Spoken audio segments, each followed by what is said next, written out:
بسم اللہ الرحمن الرحیم۔ رسول پاک صلی اللہ علیہ وآلہ وسلم کے نزدیک مسجد اقصیٰ کی کتنی اہمیت تھی اور اللہ تعالیٰ نے قرآن مجید میں مسجد اقصیٰ اور یہودیوں کے بارے میں کیا بیان فرمایا ہے۔ بیت المقدس کا تقدس صرف اچھے اور سچے مسلمان کے دل میں ہوتا ہے۔ قرآن پاک میں اللہ تعالیٰ ارشاد فرماتا ہے، جس کا ترجمہ یہ ہے: پاک ہے وہ ذات جو لے گیا ایک رات اپنے بندے کو مسجد حرام سے دور کی اس مسجد تک جس کے گرد و پیش کو اس نے برکت دی ہے، تاکہ اسے اپنی کچھ نشانیوں کا مشاہدہ کرائے۔ یہ آیت، جس میں معراج کے واقعے کی طرف اشارہ ہے، ہجرت نبوی سے 1 سال چند ماہ قبل نازل ہوئی تھی۔ مسجد اقصیٰ کی اہمیت اتنی زیادہ ہے کہ رسول اکرم صلی اللہ علیہ وآلہ وسلم نے فرمایا ہے، سفر صرف 3 مسجدوں کے لیے کیا جا سکتا ہے: مسجد حرام، میری مسجد، اور مسجد اقصیٰ۔ مسجد اقصیٰ قبلہ اول ہے۔ یہ ان مسجدوں میں سے ہے جس کے لیے رخت سفر باندھا جا سکتا ہے۔ یہ مبارک اور مقدس مقام ہے اور حدیث کے مطابق یہاں نماز پڑھنے کا ثواب 500 گنا زیادہ ہے۔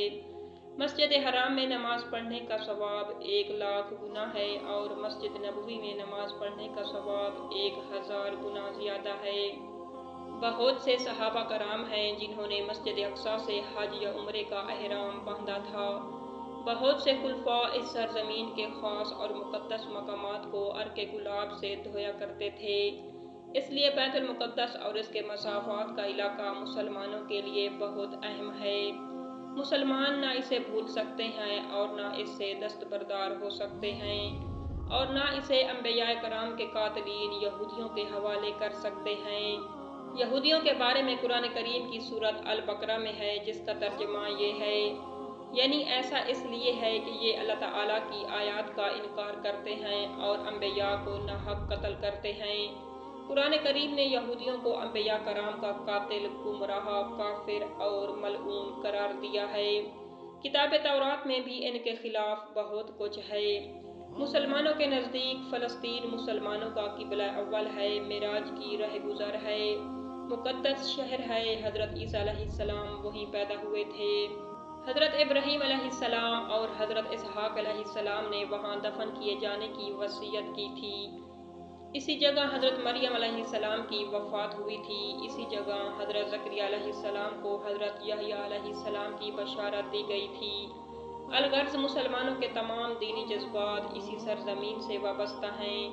عام طور پر مشہور ہے کہ مسجد اقصیٰ کی پہلی تعمیر حضرت داؤد علیہ السلام اور حضرت سلیمان علیہ السلام نے کی، لیکن یہ بات صحیح نہیں ہے۔ بخاری شریف میں حضرت ابو ذر رضی اللہ تعالیٰ عنہ کی صحیح روایت موجود ہے کہ بیت اللہ اور مسجد اقصیٰ کی تعمیر میں 40 سال کا فاصلہ ہے اور بیت اللہ کی تعمیر ابتدائے آفرینش میں حضرت آدم علیہ السلام نے بحکم الہی کی تھی، جبکہ حضرت ابراہیم علیہ السلام نے حضرت آدم علیہ السلام کی قائم کردہ بنیادوں پر بیت اللہ شریف کی تعمیر نو کی تھی۔ اس حساب سے بیت المقدس کی اولین تعمیر سیدنا حضرت داؤد علیہ السلام اور حضرت سلیمان علیہ السلام سے بہت عرصہ قبل ہو چکی تھی۔ اس طرح یہودیوں کا یہ دعویٰ سرے سے ہی باطل ہو جاتا ہے کہ یہاں حضرت سلیمان علیہ السلام نے سب سے پہلے ہیکل یعنی عبادت گاہ تعمیر کی تھی۔ البتہ یہ ضرور ہے کہ اس کی تعمیر نو حضرت سلیمان علیہ السلام نے کی ہے، لیکن حضرت سلیمان علیہ السلام سے صدیوں قبل یہاں ہیکل موجود تھا۔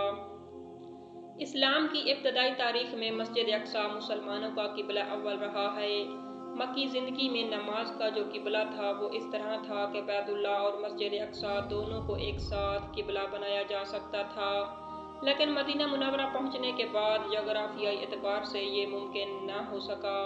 حضور اکرم صلی اللہ علیہ وآلہ وسلم نے 16 یا 17 مہینے بیت المقدس کی طرف رخ کر کے نماز ادا کی۔